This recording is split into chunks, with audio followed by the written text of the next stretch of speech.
Welcome to the SUNY Potsdam Performing Arts Center. At this time, we ask that you please silence all cell phones and request that you not text during the performance. In case of an emergency, please leave through the doors, mark the exit signs, and exit the building without returning to the lobby. All recording and video is strictly prohibited. For the safety of the performers, we specifically ask for no flash photography. Thank you, and enjoy the show.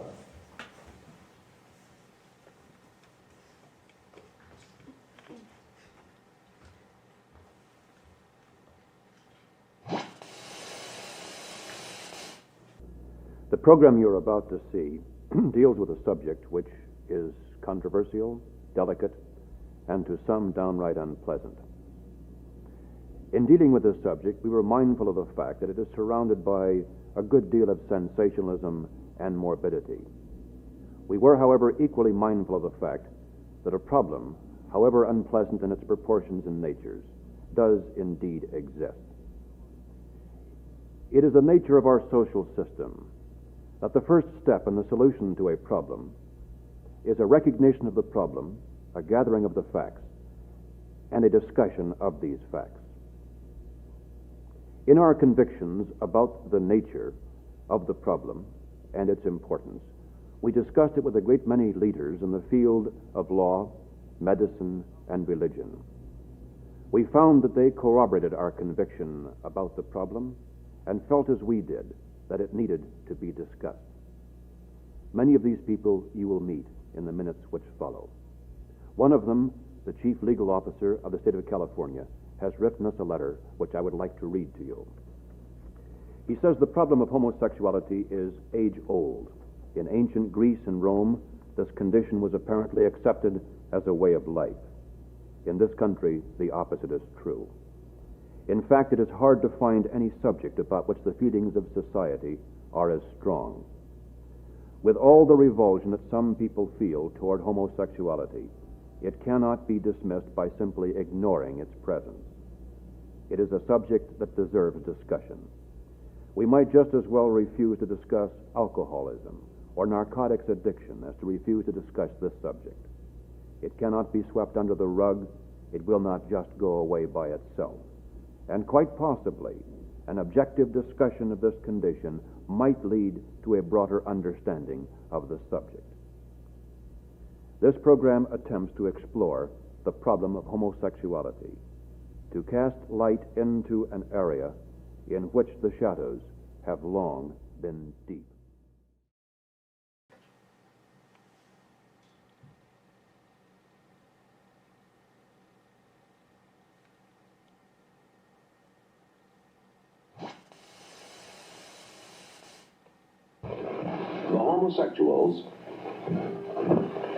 Homosexuality is an enigma. Even in this era of bold sexual mores, it remains a subject that people find disturbing, embarrassing, and the reluctance to discuss it. Yet there is a growing concern about homosexuals in society, about their increasing visibility. In preparing this broadcast, CBS News commissioned a survey by the Opinion Research Corporation into public attitudes toward homosexuality. We discovered that Americans consider homosexuality more harmful to society than adultery, abortion, or prostitution. Most Americans are repelled by the mere notion of homosexuality. The CBS News survey shows that 2 out of 3 Americans look upon homosexuals with disgust, discomfort, or fear. 1 out of 10 says hatred. A vast majority believe that homosexuality is an illness. Only 10% say it is a crime.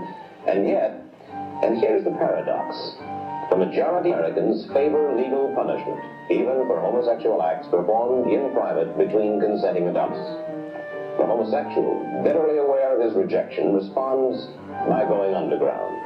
They frequent their own clubs and bars and coffee houses where they can act out in the fashion that they want to, where they can escape the disapproving eye of the society that they call straight. No one knows exactly how many homosexuals there are in the United States. There is no reliable way to find out, for most of them are unwilling to acknowledge it. Homosexuals in America number in the millions, and their number is growing. They are attracted mostly to the anonymity that a big city gives them. New York, Chicago, Los Angeles, San Francisco. The permissiveness and the variety of the city draw them. The average homosexual, if there be such, is promiscuous. He is not interested in nor capable of a lasting relationship like that of a heterosexual marriage. His sex life, his love life, consists of a series of chance encounters at the clubs and bars he inhabits, and even on the streets of the city. The one-night stand, these are characteristic of the homosexual relationship. And the homosexual prostitute has become a fixture in the downtown streets at night, on street corners, at subway exits. Homosexuality is, in fact, a mental illness which has reached epidemiological proportions. During the year 1964, we arrested 3,000 homosexuals. I can state conclusively that the problem is growing. I'm concerned with the moral atmosphere in the community. The CBS News Public Opinion Survey indicates that sentiment is against permitting homosexual relationships between consenting adults without legal punishment. Are homosexuals twice as dangerous to society as second-degree murderers? Is there any good reason why a person convicted of a single homosexual act with another adult may be imprisoned 6 times as long as an abortionist, twice as long as an armed bank robber, and 730 times as long as the public drunk? That we do not employ homosexuals knowingly, and that if we discover homosexuals in our department, we discharge them. It's a department that is concerned with the security of the United States, and that we have to exact standards of conduct which are far higher than the conduct of the general society in which we operate. Let's face it, homosexuality is a problem, and these people are really advocating that we don't solve the problem. They're advocating that we tolerate the problem. And I think these people are a fit subject for a mental health program. These people need help. The dilemma of the homosexual. Told by the medical profession he is sick. By the law that he's a criminal. Shunned by employers, rejected by heterosexual society. Incapable of a fulfilling relationship with a woman, or, for that matter, with a man. At the center of his life, he remains anonymous, a displaced person, an outsider.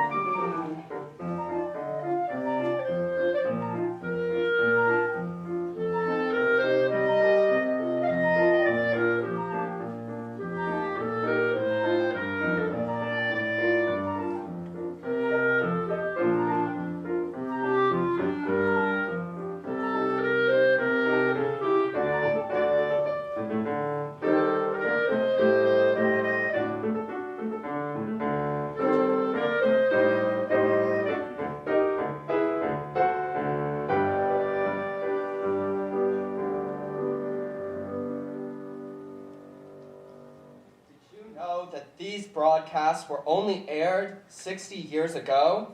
And despite great progress, LGBTQ plus equality still has a long way to go. Though this archival footage might be antiquated, many of the beliefs they shared are still held by society today. And politicians and lobbyists are still putting forth homophobic legislation which have real impacts for our brothers, sisters, and siblings in the queer community. The ACLU has been tracking over 495 active bills that target the rights and equality of the LGBTQ community, and especially trans youth.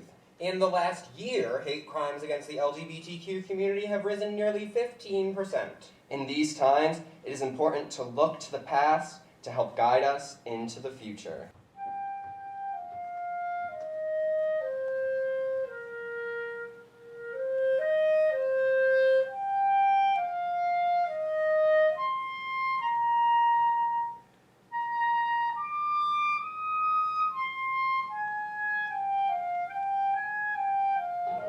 Why are you here today? Darling, I want my gay rights now. I think it's about time the gay brothers and sisters got their rights. And especially the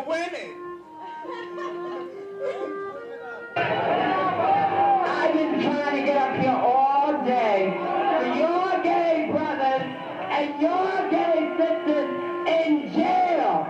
I have been beaten. I have had my nose broken. I have been thrown in jail. I have lost my job. I have lost my apartment for gay liberation. Revolution now! Give me a key! Give me an A! Give me a Y! Give me a P! Give me an O! Give me a W! Give me an E! Give me an O! Give power! Louder, gay power! Who I ran with, we knew we were outsiders. We knew we were outside the pale. We lived in a village. We were outsiders. We were dykes, right? A lot of us were artists. We hated typing, right? We didn't want straight jobs. Whatever we did, we were the fringe. That was, of course, was the 50s. It was like the gay girls' version of the Beatniks. You have to remember that the lesbian gay girls, because that's what we would call the gay girls population, was a reflection of what else was going on, right, around us. And that was the era of let's pretend this is the best of all possible worlds. This is exactly what we choose, right? And this is it. So that nobody talked about racism. You need to begin with a movement, which is what Black Power and the Civil Rights Movement was.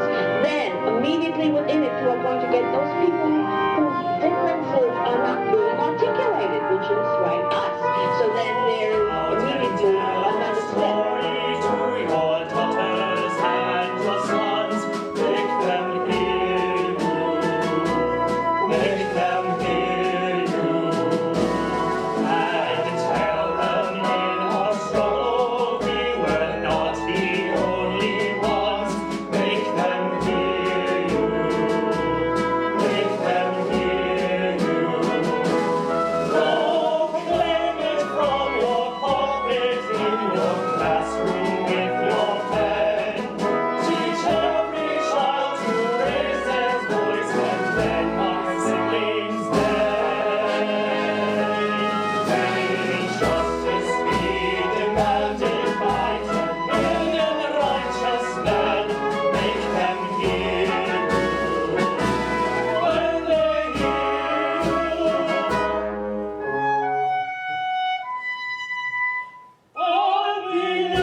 Willkommen! Yeah, that's what that says. Willkommen, bienvenue. Welcome! And you thought you were at a regular clarinet recital. Word. So, can you believe that? 495 active bills against the LGBTQ plus community. But look at this wonderful community of people we have here tonight. So what if life is disappointing? Forget it. In here, life is beautiful. And I'm beautiful. we are beautiful. The audience is beautiful. Even the orchestra is beautiful. Which takes a while. Even the orchestra is beautiful. Bitch, that's not moving.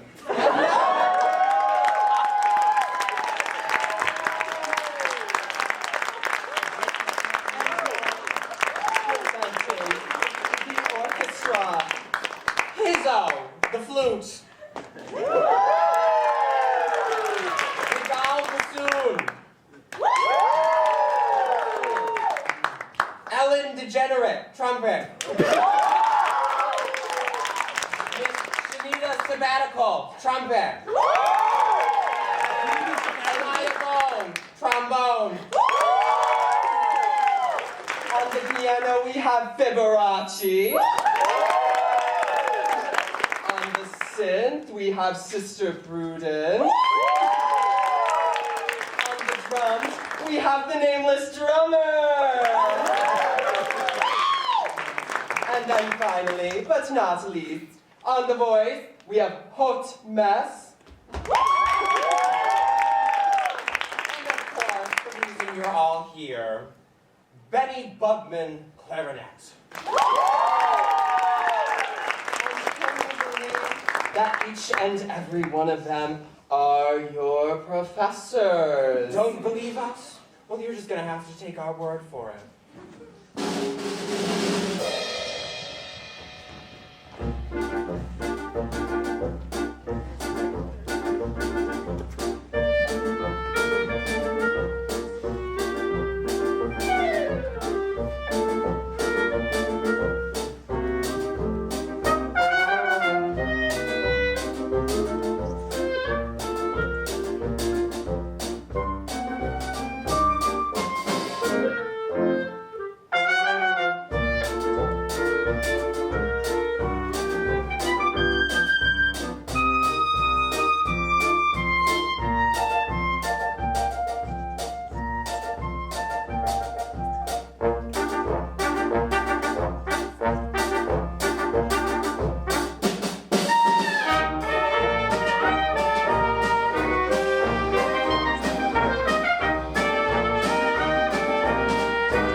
You know, didn't we tell you the orchestra was beautiful?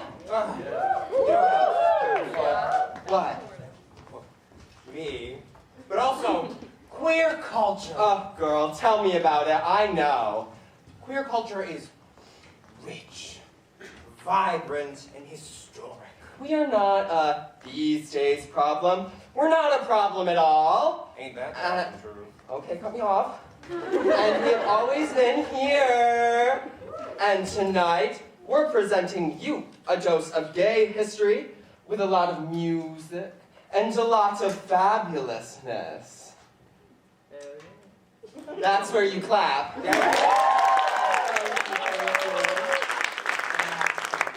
I know. Did you know that the term drag has been around for 200 years? In the late 19th century, underground LGBT communities would organize masquerade balls known as drags in defiance of laws which banned people from wearing clothes of the opposite gender. It was literally illegal to wear garments that belonged to the other gender, and people were even still harassed for it by law enforcement until the late 70s. You know, this isn't in our distant past. Buckle up, folks. I feel another song coming on. Oh, hi. Oh, bye. Oh.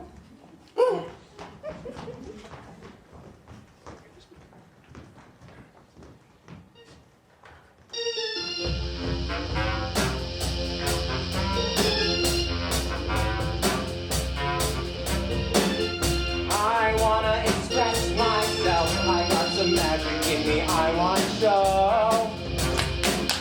There's so much more to me. I wanna flaunt it from my head to my toes. Yeah, I wanna express myself. I got a fantasy that I wanna live. Ha! Learn how to sew a dress, or really learn how to sing a note. Our lives need a little less, and a little less, and a little more drag. Our lives need a little less, and a little less, and a little more drag. It's the dress, it's the wigs, it's the heat of walking in, it's the mug, it's the mood, it's the attitude. Our lives need a little less, and a little less, and a little more drag.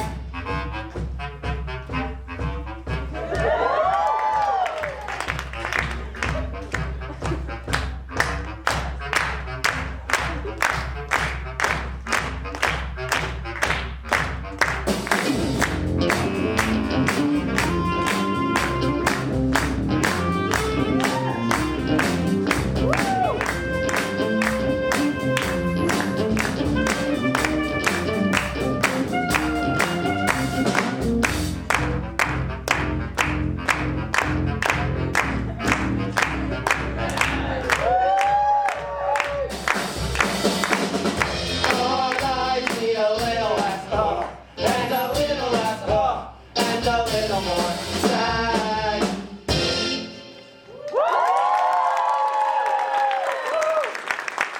I think that was pretty great, don't you?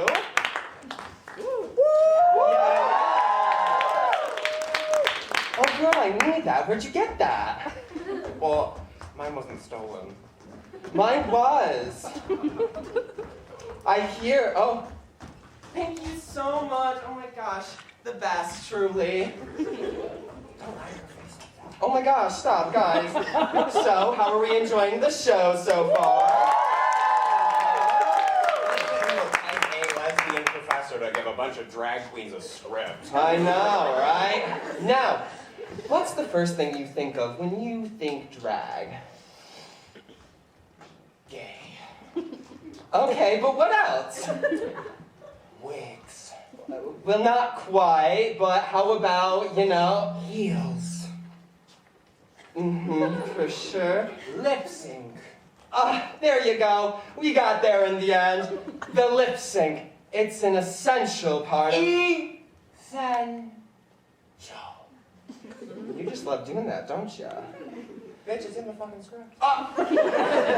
Anyways, drag and lip syncing is an essential part of what we do. Though lip syncing is de rigueur nowadays, no one exactly knows how or why it became such an integral part of our culture.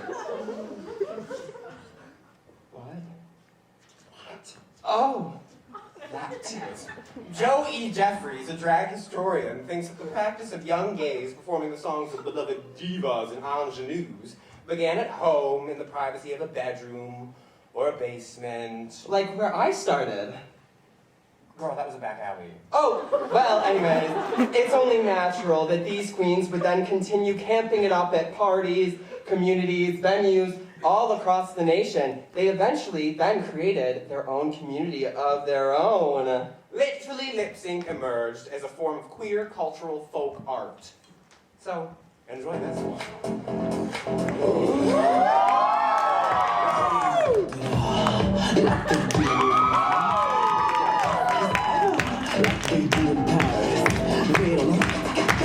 Like they do in Milan, but the thing they got in common, the thing that brings the action, let me say it, bitch, quit asking, it's giving fashion. Giving fashion. It's giving fashion. I like to keep that camera flashing. It's giving fashion. I can bend it all like they do in London. I can kiss all I can like they do in Milan. And the thing we got in common, the thing that brings the action, let me say it, bitch, quit asking. We're giving fashion.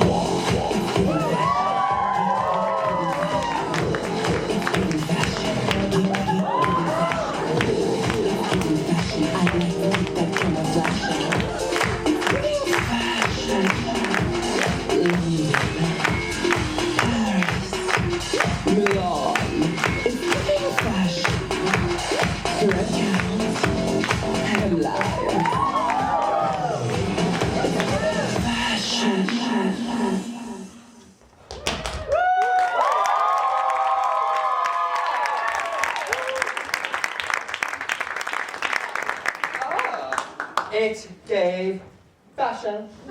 What is it, fashion? Is it though? What is it? Fashion. I love fashion. I guess I do too. Okay. We're on I guesses now. Are you all ready for another one? You are. Thank you so much for coming out tonight, first off. Should we tell them who we are? Oh! We forgot that part. Yeah, sorry. Hi, I'm Scarlet Vendetta. And I'm Linguini. And if you couldn't tell, we're your hosts for the evening. Vendetta against all of you. Well, I'll leave that to her. Now, you know what's better than one lady? A fake one. Close. We're doing this again. Try it again, darling. Before you try anything else, Lin-Manuel Miranda, you are not in this number. Please get off of Now I know the fuck you did not. I've lost 2 of these thumbnails tonight thanks to you. Get off of my stage. Thank you.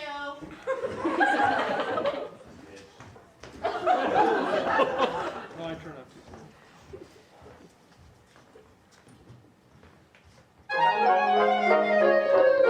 Billy dilly dee. Billy dilly dee. Billy dilly dee. Billy dilly dee.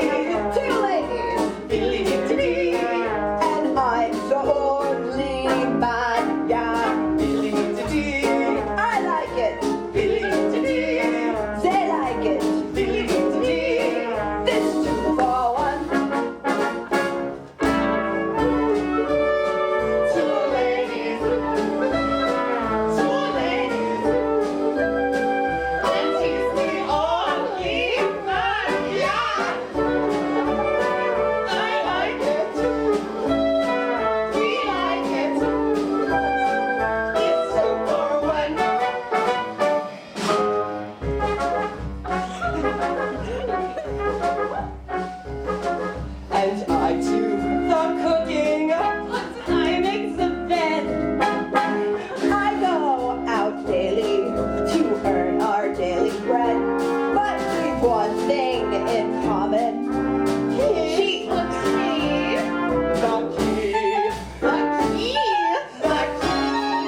happy to see you here. Oh, Where'd you go? So fake. Oh.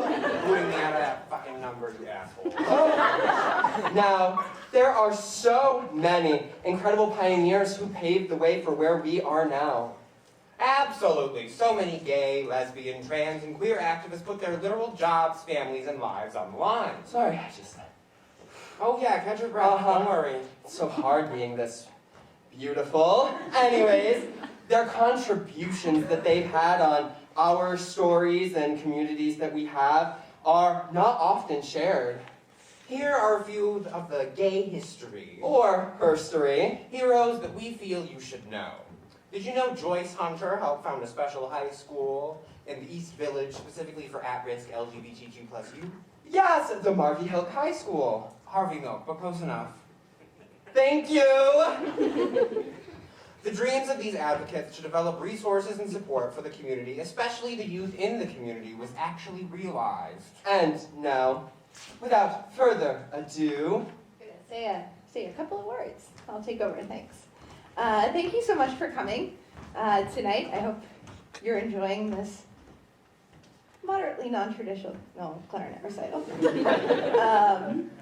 Yeah, I really appreciate getting to share this with you all.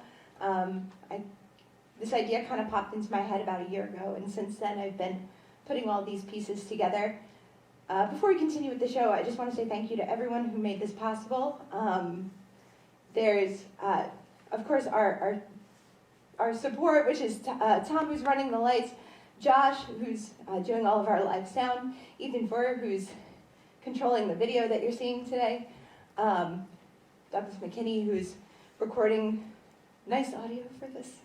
I really appreciate it. And everyone, all the faculty who agreed to play tonight. I'm sure when I asked you if you wanted to play on my faculty recital, this was not exactly what you had in mind. And I so appreciate your willingness to go there and do something a little different and out of the box. I feel so lucky to work in a place where we have such an incredible community here. I'd also like to say thank you to my partner Tamara, who listened to me talk about this nonstop for a year, helped me troubleshoot everything, design the posters, helped me really create like a cohesive vision. Thank you so much. So you're probably wondering what I'm doing with the ukulele. I'm sure Tamara's wondering too, because I don't play the ukulele. And I told her that this was for someone else. So I wanted to talk a bit about some gay heroes that I learned about as I was putting this show together. Tamara introduced me to a podcast called Making Gay History. It's really incredible. It originally started out as a book, kind of an oral history of the queer community that was written, I think in the 90s. That he started recording interviews with people in the 80s when the AIDS epidemic was kind of coming into fruition, and he realized that so many of the stories of people in this community were being lost. So he recorded them. You can actually listen to his interviews with people. It's really, really just eye-opening and powerful. So I want to talk a little bit about some of the people that I learned about. My favorite being Edith Eide, also known as Lisa Ben, which I just realized, Lisa Ben, lesbian, like, I just put that together yesterday. So Edith Eide was an activist back in the 30s and 40s. She lived in California. She was working as a secretary, and her boss told her, just look busy.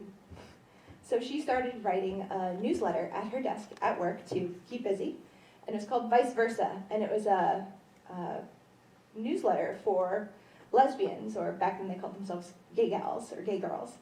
And she would make 10 copies with each newsletter and pass them out to the gay women that she knew and say, when you're done reading it, just don't throw it away, just pass it along to another gay girl. And this was back in the 40s. You know, it's really incredible. A lot of times we think that the gay liberation movement started with Stonewall in 1969, but in fact there were people who were working long before then. Edith's interview is so incredible. She's so full of positivity and hope. Her newsletter was like infectiously positive. She also performed in gay bars, doing like parody songs. And I just absolutely fell in love with it. If you're going to listen to any episode, listen to that one. But one of the songs, I loved it so much. And I really wanted to include it. And so I kind of decided this like 2 weeks ago. And I taught myself the ukulele in 2 weeks. So brace yourself. But I'd like to share one of the songs that she wrote. It's called It's Gay to Be Gay. And I'm going to hope that the G chord doesn't trip me up, because that's a tricky one. Okay.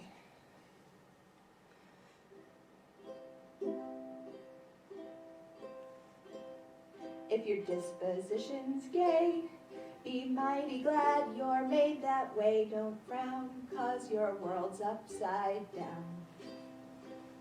Why should you be thought a fool for not conforming to the rules? It has its advantages, I've found. Now ladies are the fairer sex, as everybody knows. Their charms are emphasized in ads and even moving picture shows. I can't convince the...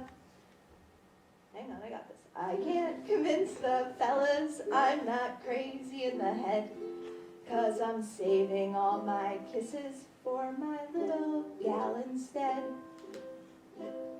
Mother Nature played it smart when she tied a string around my heart and said, no, no, no, no to me. My kind of lovin's lots of fun, but I'm glad when all is said and done, there's no responsibility. Now science says that likes repel and opposites attract. But since I've been in Hollywood, I'm not sure that that's a fact. Whenever I see a likely queer swaying down the street, I must curb my natural urge to whistle at each one I meet. Never act as though you mind if people sometimes seem unkind. Keep smiling, though you may be blue. And no matter what you are, if you hitch your wagon to a star, you'll find your share of happiness too.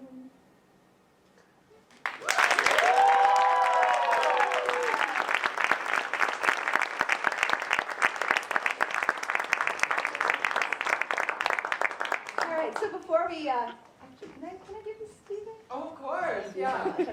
I totally was doing that. I thought it was So before we continue on, I'd like to talk to you about some of the gay heroes that I learned about. The first we'll talk about is Frank Kameny. Frank Kameny was a government employee who lost his job in 1957 during the Red Scare. That was when the U.S. was really afraid of communism coming in and taking over. At the same time, there was also what's referred to as the Lavender Scare, where homosexuals were considered to be a security risk in the government. It was illegal to be gay, and so if you were working for the government, you could lose your job from being gay. And so if someone found out that you were gay from another country, and they blackmailed you and said, give us U.S. secrets, or we'll tell everyone that you're gay, and you knew that if the government found out that you were gay, you would lose your job, that would make you a liability. Seems like the government created that problem themselves. But as a result, a lot of people lost their jobs. Some of them were gay, some of them were just suspected of being gay. You didn't actually need proof. Frank Kameny was gay, and he did lose his job, and it radicalized him. He went from a mild-mannered kind of guy to someone who really wound up spearheading some of the most important legislation in the gay liberation movement. He's the one who coined the slogan, "Gay is good." He launched the earliest organized public protest by gays and lesbians in 1965, 4 years before Stonewall. Yeah, he just has such incredible contributions. Again, for each of these people, there's an episode on Making Gay History podcast. Check it out. We can go to the next person. So then there's Bayard Rustin. who is a Black American leader in the civil rights movement. He preached nonviolence, and he was an advocate for gay rights as well. He worked behind the scenes as an influential advisor for a lot of the social movements that were happening at the time, including Martin Luther King. But because he was openly gay, he wasn't featured as someone who was working towards these causes. Again, he's the one who taught Martin Luther King about nonviolence and peaceful protest. He was posthumously awarded the Presidential Medal of Freedom for his contributions. Next, we have Vito Russo. Vito Russo is an activist and film historian. He's best remembered for his book, The Celluloid Closet, which analyzed and criticized the negative portrayal of homosexuals in film. Homosexuals were often portrayed, and still are, portrayed as villains, promiscuous, profoundly unhappy. He challenged the trope of bury your gays, which is still popular in media today, where if you have a gay character, there has to be some sort of unrequited love. They're miserable, they die. So he really challenged that. He saw that this was a trend. He studied it. He confronted it, and he founded the Gay and Lesbian Alliance Against Defamation. He was actively involved in the AIDS Direct Action Group, ACT UP, until he died of the disease in 1990.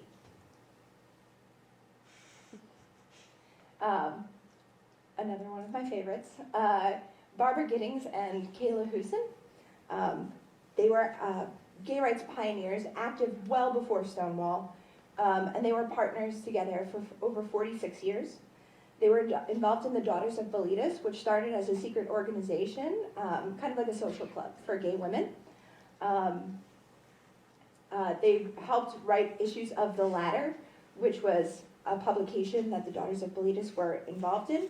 They had an active role in removing homosexuality from the DSM, the Diagnostic Manual. It was classified as a mental illness, and they were the ones who were responsible for having that removed.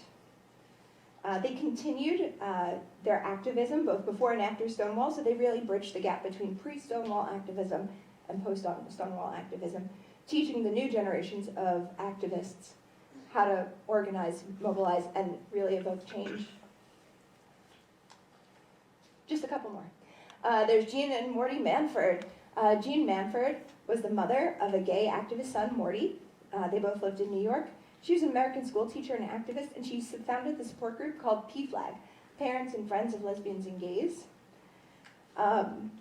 She openly supported her gay son, and when people would speak to her about how they were struggling with having a gay child, she wouldn't console them and say, like, oh, I know, it can be so hard. She just said, there's nothing wrong with your child. It is perfectly fine that they are gay. What is wrong is what we were taught as a society. That's the problem. So you have no reason to be upset, no reason for it to be difficult. And that, I think, was a really radical stance for what she had done. PFLAG now has chapters all over the U.S. Last but not least, there's Martha Shelley. Martha Shelley is a lesbian, feminist, activist, poet, and author. There we go. She held leadership roles in the Daughters of Bilitis in New York, and she would actually give women tours and teach them how to found their own chapters. After Stonewall, she founded the Gay Liberation Front and worked writing for their magazine Come Out. She authored numerous books, queer feminist books, including We Set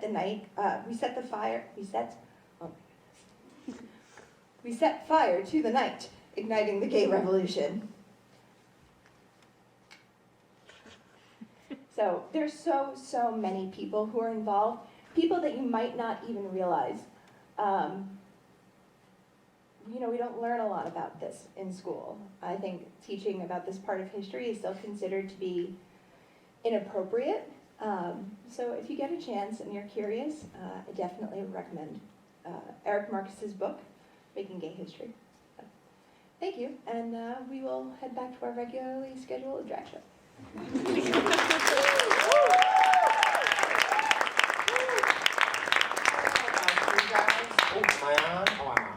I don't know about you guys, but I just love being a government security threat, don't you? It's my favorite thing about my job, actually.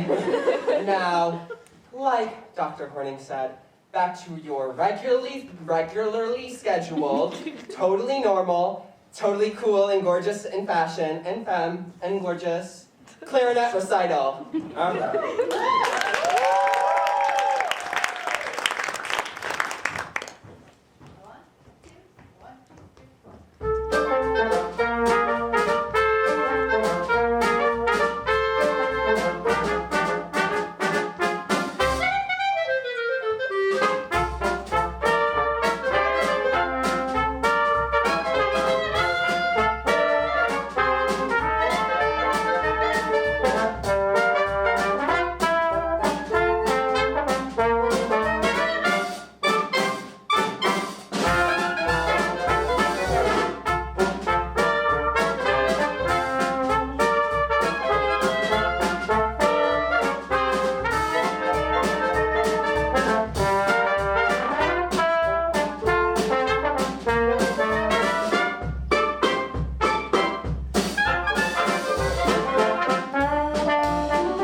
One of them.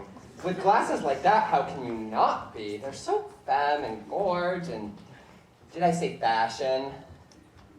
Are we really going back to that? Anyways, queer women did not receive enough credit for their huge role in the early gay liberation movement. Even as society grew more and more accepting of homosexuality, women-loving women were still not receiving the same validation. People had just believed they hadn't found the right man. And the fetishization of lesbian and other WLW relationships. And they are largely left out of representation in the media. They are, aren't they? Seriously, I mean, do you know of a show that just features a bunch of lesbians being lesbians? The L word. What's the L word? Lesbian. I think there's a joke here that I... But all joking aside... For sure, to all the lesbians, gay gals, bi girls, and other sappically inclined persons within our audience, this is for you.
But I love it when you try to save me, 'cause I'm just a lady. I love it when we play 1950. So cold that your stare's about to kill me. I'm surprised when you kiss me. So tell me why my guts look like you, and tell me why it's wrong. So I'll wait for you. I pray I will keep on waiting for your love. For you, I wait. I will keep on waiting for you. Did you mean it when you said I was pretty? That you didn't want to live in the city where the people are shitty? I like it when we play 1950. So bold, make 'em know that you're with me. Stone cold when you miss me. So tell me why my guts look like you, and tell me why it's wrong. So I'll wait for you. I pray I will keep on waiting for your love. For you, I wait. I will keep on waiting for you.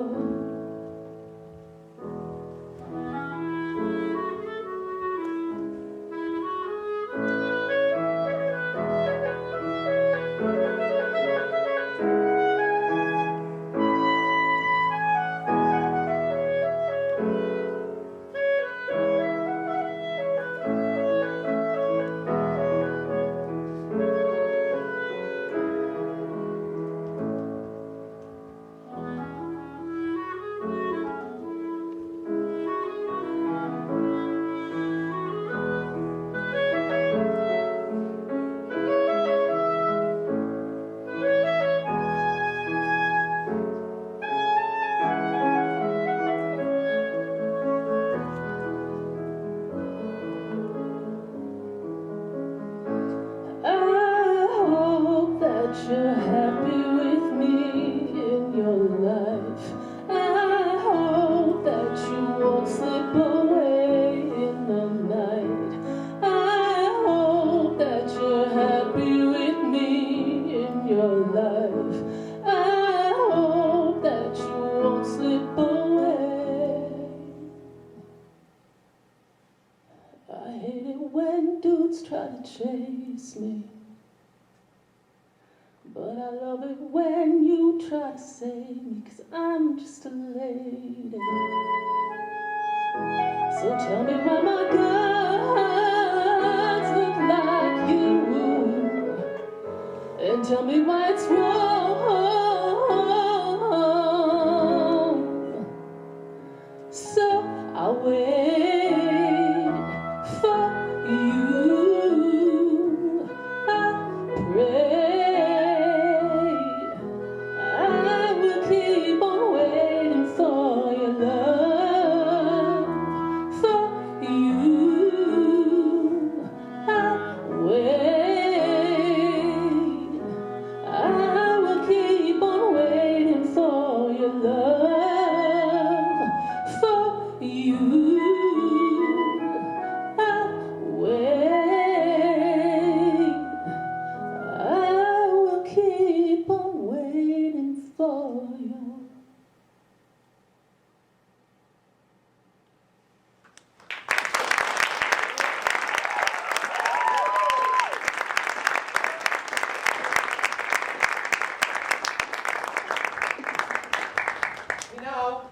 being gay in 2024 just really isn't the same as before.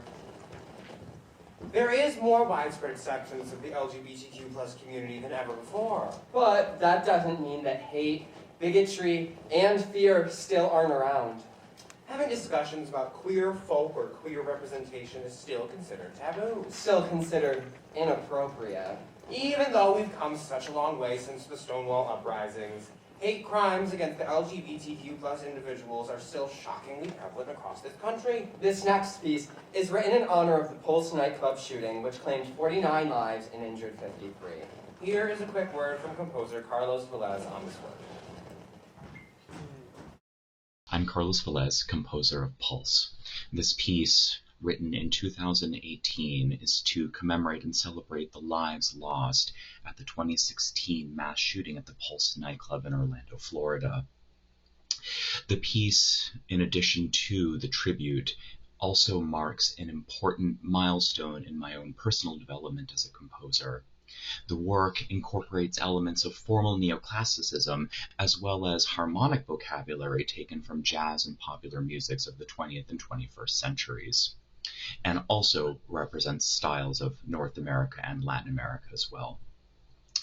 The work was a collaboration and was commissioned by Dr. Sean Copeland, professor of clarinet at the University of Idaho in Moscow, and he's been my collaborator for over 20 years now. I've written several pieces for clarinet for him, solo pieces, Pulse of course, and several quartets for clarinet. The work is very important to me, and I hope you also find meaning and beauty in it. Please enjoy Pulse.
said, girl, what the hell? Thank you for joining us in a celebration of queer history. We hope you laugh. We hope you cry. We hope you leave this performance with your cup replenished. And ready to continue the important work of educating and celebrating LGBTQ plus culture. And whether you are a part of the Alphabet Mafia, or an ally, friend, or loved one, we need to work to destigmatize, to normalize LGBTQ plus history, LGBTQ plus culture, LGBTQ plus stories, and LGBTQ plus art. And remember that the very first American LGBTQ activist to lead a queer resistance group was a drag queen. Oh, can't you believe it?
Isn't just built on one dramatic moment or major event. It's built on individual contributions by people like you and me, in small moments of standing up, being counted, coming together with shared goals. We are all stronger together.